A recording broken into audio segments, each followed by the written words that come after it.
Hey, what's up guys? I am back with a quick update on my my new upgraded controller, that Bolton controller I put on here to give this thing a lot more juice. Just want to let you know a few things I've noticed as I've been riding this bike around.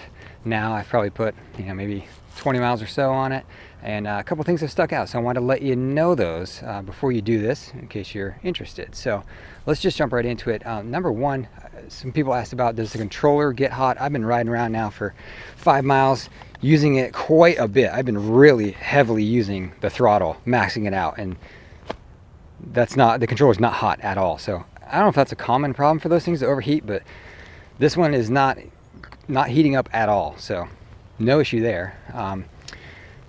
Now jumping over to the mounting solution that I came up with. You saw in my video how I ended up doing it.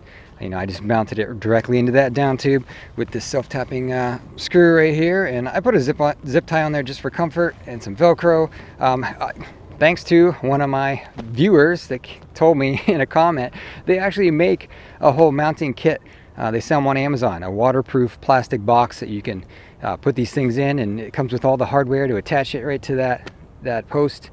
So I wish I would have known that, and wish I would have done it that way. I still may go out and buy one of those and switch it to that method, because I like that a whole lot better. At least the controller's covered then and protected from mud and rain and whatnot. So if you haven't done this yet, check that out. They sell them on Amazon. I found them, they're cheap. They're like $16 or something. Just basically a plastic box that attaches on there nice and pretty. So I'm not an e-bike builder. I had no clue those things existed. Now I do. Wish I would have done it that way. So check that out if you're going to put this on. It'd be way easier than the time I had, I'm sure. Another thing I have noticed on this is the speedometer kind of jumps around on you a little bit.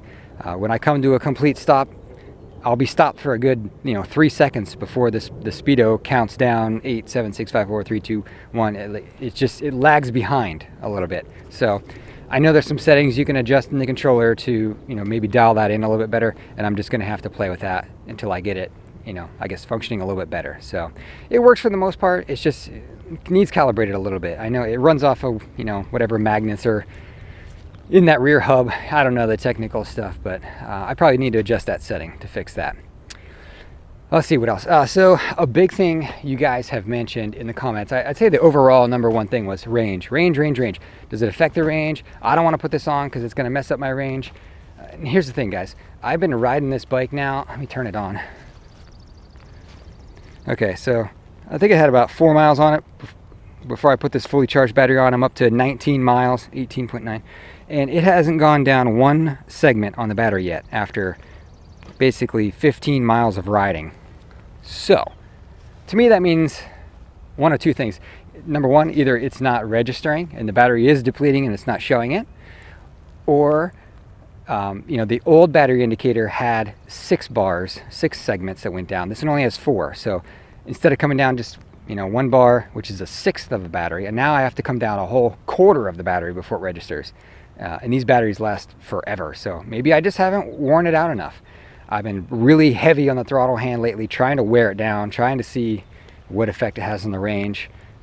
So far the battery hasn't budged. It's still showing full after 15 miles of riding and using it pretty good. So I'm gonna have to just keep playing with that and see. And more importantly, what I want to say about that is I have this bike maxed out. Okay, I've got it full power all the time. If you don't want that, you can go in the settings and dial that back. You don't have to run it at full blast. So if you're concerned about the range, go into the power setting and dial it back to 5 instead of 10, and then you're gonna save your range. So just because you put this controller on doesn't mean it's just gonna eat through your battery like crazy. It's all on how much you're using the throttle and what you've got that power setting at. So there's that. All the comments about the warranty, it voids the warranty, yeah, it probably does, I'm sure, because you're running a lot more power through that motor. So can't do anything about that. Mine's already out of warranty. I don't care. I did this kind of as an experiment. If I fry that motor, I'll just get another motor. Going along with the power, let's talk about pedal assist. This does output more watts in each pedal assist. So pedal assist 1 is crazy more powerful than it used to be. When I would ride around before in pedal assist 1, it was giving me right around 70 watts, according to the screen. Now when I ride around in pedal assist 1, it's typically giving me, a little over 100 watts. So you're getting more power in all of the pedal assists. Again, you don't have to have it set like that. I have it, you know, maxed out pretty good on mine in the settings. So just adjust the pedal assist settings to where, you know, you get it where you want it, where it's not giving you as much if you don't like that. That also, having that power in the pedal assist and the throttle, it's a pretty dramatic difference. I think I showed it in my last video that it's running a lot more power, and that affects the controllability of this thing as well. When you hit the throttle at low speed, it really jerks and kind of jumps on you a little bit. So again, if you adjust the power setting, it won't be quite as you know, jumpy on you. And the last quick thing I'll say today is regarding the wattage that it's showing outputting. So 750 watt Bafang motor back there. When I'm rolling down the road and I twist the throttle to the max, the screen indicator that shows the wattage, which is down here, it's probably hard to see in the sun, right down there, it's showing you the output wattage to the motor, or from the motor, whatever. It's way higher. It's usually over 1200.